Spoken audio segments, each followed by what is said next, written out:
해저 이만희, 줄베른 글. 챕터 8. 움직임 속의 움직임. 정광석화처럼 이루어진 납치였다. 동료들과 나는 정신을 차릴 겨를도 없었다. 떠다니는 감옥 속으로 들어갈 때 동료들은 어떤 기분이었는지 모르겠지만 나는 순간적으로 오싹한 냉기를 느꼈다. 우리는 과연 어떤 사람들을 만나게 될까? 아마도 바다를 자기들 마음대로 착취하는 신종 해적일 것이다. 머리 위에서 좁은 철문이 닫히자마자 숨막을 듯한 어둠이 우리를 감쌌다. 바깥의 햇빛에 적응되어 있던 내 눈은 아무것도 볼 수 없었다. 두 발이 철제 사다리의 발판에 닿았다. 네드랜드와 콩세유도 우악스럽게 붙잡힌 채 내 뒤를 따라왔다. 사다리 밑에서 문 하나가 열리더니 우리가 문지방을 넘자마자 쾅 소리를 내면서 닫혔다. 우리만 남았다. 여기는 어디일까? 짐작조차 할 수 없었다. 완전히 깜깜했다. 아무리 깊은 밤이라도 희미하나마 빛의 여운이 느껴지기 마련인데 이곳은 어찌나 깜깜한지 그런 것조차 느낄 수 없었다. 이런 식의 영접에 화가 난 네드랜드가 분노를 터뜨렸다. 빌어먹을 그 미개한 칼레도니아 사람들도 이렇게 대접하지는 않을 거야. 이건 식인종만 아닐 뿐이지 야만스럽게 짝이 없군. 하기야 놈들이 식인종이라 해도 놀랄 게 없지. 하여튼 나는 절대로 순순히 잡아먹히지는 않을 거야. 진정해요 네드, 진정해. 괜스레 소란 피워서 더 일찍 잡아먹힐 필요는 없잖아요. 아직 냄비에 들어간 것도 아닌데 말이에요. 콩새우가 조용히 타이르자 캐나다인이 대꾸했다. 여기가 냄비는 아니지만 5분인 건 분명해. 이렇게 깜깜하잖아. 다행히도 나는 아직 나이프를 갖고 있어.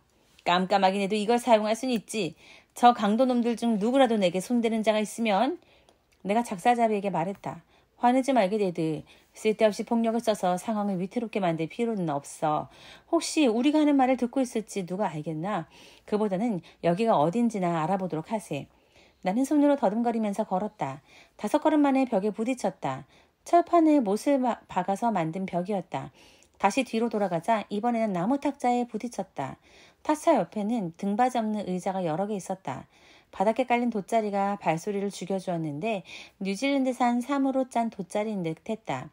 벽에는 아무것도 붙어있지 않았고 심지어 문도 창문도 없었다. 나는 계속 더듬어가다가 반대 방향으로 돌던 꽁새우와 부딪혔다. 우리는 방 한가운데로 다시 돌아왔다. 방의 길이는 6m, 너비는 3m쯤 짐작되고 네드랜드의 큰 키로도 잴 수 없을 만큼 천장이 높았다. 그렇게 아무 일 없이 30분이 흘렀을 때였다. 완전한 어둠에 갇혀있던 우리 눈에 벼랑간 강렬한 빛이 들어왔다. 감옥 안이 갑자기 환해진 것이다. 불빛이 너무 밝아서 처음에는 견디기가 힘들었다. 밝고 강렬한 빛의 세기로 짐작건대 전깃불이 분명했다. 바닷속에서 배 주위에 인광을 터뜨렸던 바로 그 불빛인 모양이었다. 잠시 눈을 감았다가 다시 떴다. 그제야 천장에 있는 불투명한 둥근 등이 밝은 빛을 내뿜고 있는 것이 보였다. 손에 칼을 든 채 방어 자세로 서 있던 네드랜드가 소리쳤다. 드디어 밝아졌군. 그렇구먼. 나는 그렇게 대답한 뒤에 정반대의 말을 한마디 덧붙였다. 그래도 상황은 여전히 어둡네. 콩새우가 태연하게 말했다. 주인님께서는 조금 더 인내심을 가지시면 좋을 텐데요. 갑작스럽게 불이 들어오자 방 안을 세세하게 살펴볼 수가 있었다. 집기라고는 탁자 하나와 등받이 없는 의자 5개가 전부였다. 문은 빈틈이 보이지 않을 정도로 완전히 닫혀 있어서 눈에 잘 띄지 않았다. 배 안에는 모든 것이 죽어있는 듯했다. 이 잠수함 같은 배는 지금 앞으로 가고 있는 것일까? 수면에 떠 있을까? 아니면 깊이 잠수하고 있을까? 그것도 알 수 없었다. 어쨌든 둥근 전등의 불빛이 저절로 켜졌을 리는 없으니 나는 어서 승무원들이 나타나기만을 기다렸다. 우리를 여기에 내버려두고 모른 채 할 생각이었다면 불을 밝혀주지도 않았을 것이다. 내 짐작이 그대로 들어맞았다. 빗장 여는 소리가 들리더니 문이 열리고 2 남자가 나타났다. 한 사람은 작은 키에 근육이 우람했다. 그리고 떡 벌어진 어깨에 건장한 팔다리와 큰 얼굴, 검고 숱이 많은 머리와 짙은 콧수염, 생기 있고 상대를 꿰뚫어보는 듯한 눈빛을 가지고 있었다. 그에게서는 프로방스 사람들의 특징인 남부의 활기가 배어나왔다. 프랑스의 작가 디드로는 몸짓이 그 사람을 은유적으로 나타내준다고 했는데 이 키 작은 남자는 그 말을 생생하게 증명하고 있었다. 마치 일상적인 대화에도 환유법과 환치법을 남발할 것 같은 남자였다. 그러나 그것을 확인해 볼 수는 없었다. 그가 언제나 내가 알아들을 수 없는 묘한 언어를 썼기 때문이다. 또 한 사람은 좀 더 자세하게 묘사할 필요가 있다. 크라티올레나 엥겔의 제자라면 인상만 보고도 그가 어떤 사람인지 능숙하게 알아냈을 것이다. 나 역시 그의 장점들을 한눈에 알아차렸다. 우선 그는 자신감에 차 보였다. 아치를 그린 어깨선 위에 머리가 위엄있게 올라와 있고 상대를 바라보는 검은 눈에는 냉철한 확신이 깃들어 있었기 때문이다. 그 다음은 차분함이다. 다소 창백한 그의 낯빛이 혈액순환이 고요하게 이루어지고 있음을 말해주었다. 그리고 넘치는 활력. 이것은 눈썹 근육이 빠르게 수축하는 것으로 알 수 있었다. 마지막이 바로 용기인데 그의 깊이 있는 호흡이 팽창하는 생명력을 나타내 주었다. 조금 더 덧붙이자면 그는 분명 자부심이 강한 남자이며 확고하고 차분한 시선이 그의 숭고한 정신을 대변하는 듯했다는 것이었다. 그리고 골상학자들의 말에 따르면 이 남자처럼 몸짓과 얼굴의 표정이 일치한다는 것은 솔직한 사람임을 뜻했다. 나는 그를 보면서 나도 모르게 안심했고 우리 사이의 대화를 낙관적으로 예측했다. 그는 35살로 보이기도 하고 50살쯤으로도 보이기도 했다. 그래서 나이를 제대로 가늠하기는 어려웠다. 키가 컸으며 이마가 넓고 곧게 뻗은 코 아래로 또렷한 입술선과 고른 치아를 가지고 있었다. 손은 섬세하고 길었는데 손을 연구하는 수상하게 표현을 빌리자면 그의 손은 현저하게 정신적인 사람의 손이었다. 다시 말해 숭고하고 열정적인 영혼에게 어울릴 만한 손인 것이다. 그 남자는 내가 여태껏 만난 사람들 중에서 가장 놀라운 유형이었다. 특히 눈이 인상적이었다. 두 눈 사이가 약간 벌어져 있어서 수평선의 4분의 1을 한 번에 시야에 넣을 수 있을 듯 보였는데 그 능력은 나중에 내가 직접 확인할 수 있었다. 그는 넓은 시야에 네덜란드보다 뛰어난 시력까지 가지고 있었다. 이 묘한 남자가 한 가지 물체의 시선을 고정하면 눈썹이 찌푸러지면서 가운데를 모였고 눈이 가늘어지면서 시야가 좁아졌다. 그렇게 한 곳에 초점을 맞추고 바라보는 시선이 얼마나 강렬하던지. 그는 멀리 있는 물체도 확대해서 보고 육체에 깃든 영혼까지 꿰뚫어보는 자였다. 우리 눈에 불투명하게만 보이는 바다도 투시했고 바다의 가장 깊은 곳까지 샅샅이 읽어냈다.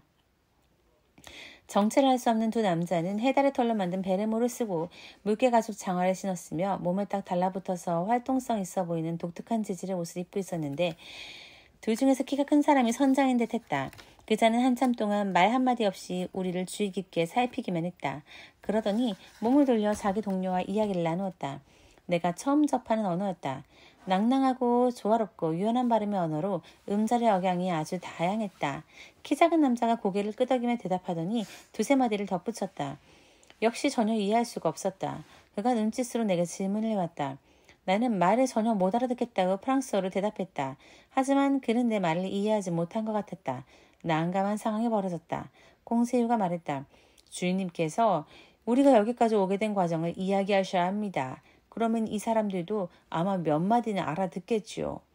나는 아주 정확한 발음으로 작은 사실도 빼놓지 않고 우리의 모험을 또박또박 들려주었다. 우리의 이름과 신분도 밝혔다. 그리고 형식을 갖춰서 나는 아로낙스 교수이며 이쪽은 나의 하인 콩세유 그리고 저쪽은 작살잡이 네덜란드라고 소개했다. 온화하고 차분한 눈을 가진 남자는 조용히 정중하게 그리고 진심 어린 태도로 내 말을 경청했다. 그러나 그의 표정만으로는 과연 내 말이 통했는지 알 수가 없었다. 내 말을 다 듣고 나서도 그는 입을 열지 않았다. 영어로 이야기하는 방법이 아직 남아있기는 했다. 세계 공용어나 다름없는 영어를 쓰면 알아들을지도 모른다. 나는 독일어와 영어도 할 줄 알지만 읽기는 곧잘해도 말하기는 그리 정확한 편이 아니다. 하지만 지금은 어떻게든 우리의 상황을 전달해야만 했다. 내가 작사자에게 말했다. 자, 이제 자네 차례일세. 랜드, 자네가 앵글로색슨이 구사할 수 있는 최고의 영어를 써서 이야기해보게. 나보다는 성공적이길 비네. 네드는 망설이지 않고 내가 한 이야기를 다시 읊었다. 나도 대략 알아들을 수 있었다. 형식이 조금 다르긴 했지만 요지는 같았다. 캐나다인은 자기 성격대로 아주 생동감 있게 얘기했다. 그는 인간의 권리를 무시하고 우리를 감옥에 가둔 것을 격하게 불평하고 어떤 법에 따라 구금했는지 따지고 인신보호법을 들먹이고 자기를 감금한 자들을 추적하겠노라 위협하고 펄펄 뛰고 손짓 발짓을 동원하고 소리까지 질렀다. 그러고는 풍부한 몸짓과 표정으로 배고파 죽을 지경이라는 뜻도 전했다. 우리가 거의 잊고 있었을 뿐 그것은 사실이었다. 작사자비는 그들이 자기 말도 알아듣지 못한 듯 보이자 무척 놀랐다. 우리 앞에 서 있는 자들은 눈썹 하나 까딱하지 않았다. 그들은 아라고의 언어도 패러데이의 언어도 모르는 것이 분명했다. 우리가 알고 있는 언어를 모두 동원해도 효과가 없자 나는 매우 난처했다. 내가 어떻게 해야 할지 몰라 진땀을 빼고 있을 때 꽁세유가 말했다. 주인님께서 허락하신다면 제가 독일어로 말해보겠습니다. 내가 소리쳤다. 뭐라고? 자네가 독일어를 한단 말인가? 핀란드 출신이니까 조금은 하지요. 주인님만 괜찮으시다면 말이에요. 괜찮고 말고가 어디 있나? 자, 어서 해보게. 콩세유는 차분한 목소리로 우리의 우여곡절을 3번째로 읊조렸다. 그러나 그의 우아한 어법과 멋진 억양에도 불구하고 독일어 역시 실패했다. 궁지에 몰린 나는 어렸을 때 배운 지식을 총동원해 라틴어로 우리의 몸을 외는 방법도 시도했다. 아마 키케로가 들었다면 귀를 막으면서 나를 부엌으로 쫓아냈겠지만 그래도 나는 그 어려운 일을 해냈다. 하지만 결과는 부정적이었다. 마지막 시도까지 낭패로 끝나자 두 남자는 도통할 수 없는 그들의 언어를 몇 마디 주고받았다. 그러더니 고개를 끄덕인다든지 미소를 짓는다든지 하는 전 세계에서 통용되는 몸짓이나 표정 하나 보여주지 않은 채 그냥 나가버렸다. 다시 문이 굳게 닫혔다. 네덜란드가 20번째 분노를 터뜨렸다. 이건 정말 비열한 짓이야. 기가 막힌 노릇이군. 프랑스어, 영어, 독일어, 라틴어로까지 이야기했는데도 대답하는 예의조차 모르는 불황배 같으니라고. 나는 화가 나서 어쩔 줄 모르는 작사자에게 말했다. 진정하게 레드. 화내는 건 하나도 도움이 안 돼. 화를 잘 내는 동료가 다시 말했다. 하지만 교수님, 이 감옥에서 굶어 죽을 수 있다는 걸 아시면서도 그러세요? 콩세유가 무덤덤하게 말했다. 아직은 더 견딜 수 있어요. 내가 말했다. 이북의 친구들, 절망하면 안 돼. 아까 같은 최악의 상황은 아니지 않는가. 그러니 이 배 선장과 승무원에 대해서도 성급하게 판단하기 전에 좀 기다려보세요. 네덜란드가 반발했다. 결론은 벌써 나왔어요. 이놈들은 불안당이에요. 좋아. 그런데 어느 나라 사람들일까? 악당의 나라죠. 이발 네드. 그런 나라는 아직 지도에 나와 있지 않네. 솔직히 그 두 사람의 국적을 판단하기가 쉽지 않군. 영국인도 프랑스인도 독일인도 아니라는 것만 알게 됐을 뿐이야. 하지만 내 느낌으로는 저 선장과 부관은 남쪽 지방 사람인 것 같아. 그쪽 사람들 같은 인상이 짙게 풍기더군. 물론 겉만 봐서는 에스파냐인인지 터키인인지 아랍이나 인도 사람인지 알 길이 없지만 그들이 쓰는 언어를 전혀 못 알아듣겠으니 말이야. 콩세유가 말했다. 전 세계 언어를 모두 알지 않으면 안 되겠군요. 세계 공용어가 없으니 이만저만 불편한 게 아니네요. 네덜란드가 말했다. 그따위 건이 있어봤자 지금 우리한테는 아무짝에도 쓸모없어. 자네는 저 작자들이 배고파 죽겠다는 사람들을 굶겨 죽일 작정으로 자기들끼리만 통하는 이 요상한 언어를 쓰고 있다는 걸 모르나? 입을 벌리고 턱을 움직이면서 씹는 흉내를 내고 입맛을 다시면서 그러면 전 세계 어느 나라 사람들이나 다 알아듣기 마련이야. 퀘벡에서도 투아모트에서도 파리에서도 지구 반대편에서도 다 통하지. 배고프니까 먹을 것 좀 달라는 뜻인 줄 다 안다고. 하지만 날 때부터 이해가 둔한 사람들도 있어요. 콩세유의 말이 끝나기도 전에 문이 열리더니 급사 한 명이 들어왔다. 그는 우리가 갈아입을 옷을 가져왔다. 알 수 없는 옷감으로 만든 윗옷과 바지였다. 내가 재빨리 그 옷으로 바꿔 입자 동료들도 나를 따랐다. 그동안 급사는 탁자를 정리하고 3인분의 식사를 차렸다. 그는 아마도 귀머거리에 벙어리인 듯했다. 꽁세유가 말했다. 뭔가 깊은 의미가 있는 듯해요. 아무튼 좋은 징조로군요.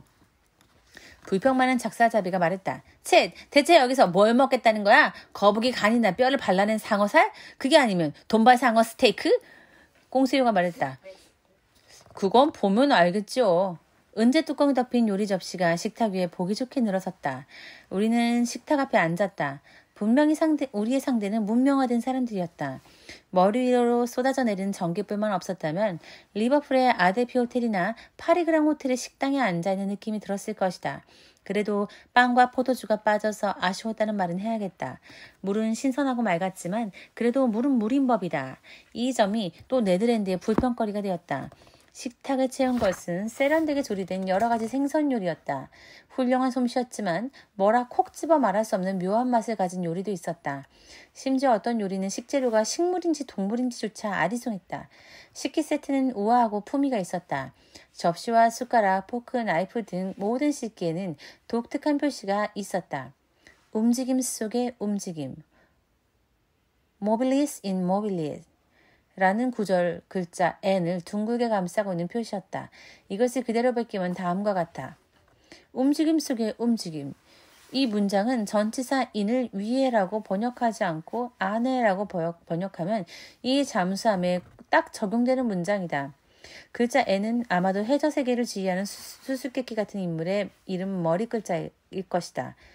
네드와 콩새우는 꼼꼼히 따져보지도 않고 정신없이 막 먹기 시작했다. 나도 그들을 따라 허겁지겁 배를 채웠다. 나는 우리의 운명에 어느 정도 안심했다. 적어도 배의 주인이 우리를 굶어 죽게 내버려둘 생각은 아니라는 것이 확실했으니까. 그러나 세상 일에는 끝이 있고 모든 것은 지나가기 마련이다. 우리의 시장기 역시 그랬다. 15시간 동안 아무것도 먹지 못했던 허기를 달래자 걷잡을 수 없이 잠이 쏟아졌다. 죽음과 싸웠던 기나긴 밤을 보내고 난 뒤에 따라오는 자연스러운 반응이었다. 꽁새우가 말했다. 전 자고 싶은 생각뿐이에요. 네드랜드가 대꾸했다. 나도 잘 거야. 두 동료는 돗자리 위에 그대로 쓰러져 금방 골아떨어졌다. 나도 잠이 무척 간절했지만 쉽게 잠에 빠져들지는 않았다. 머릿속에 쌓인 수많은 생각과 풀리지 않은 무수한 의문들이 나를 짓누르고 눈앞에 너무 많은 영상들이 오가는 바람에 눈을 감을 수가 없었다. 여기는 어디일까? 대체 어떤 힘이 우리를 끌고 가는 걸까? 그때 잠수함이 깊은 바닷속으로 가라앉는 것을 느꼈다. 아니, 느꼈다고 생각했다. 나는 선잠 속에서 무서운 악몽에 시달렸다. 이 미지의 피난처 안에서 알 수 없는 동물들의 세계를 보았는데 잠수함도 그 동물들처럼 살아서 움직이고 있었다. 그러나 얼마 후 나의 뇌는 잠잠해졌고 부풀어 오르던 상상도 밀려오는 졸음에 녹아버렸다. 나는 곧 나른한 잠 속으로 푹 빠졌다.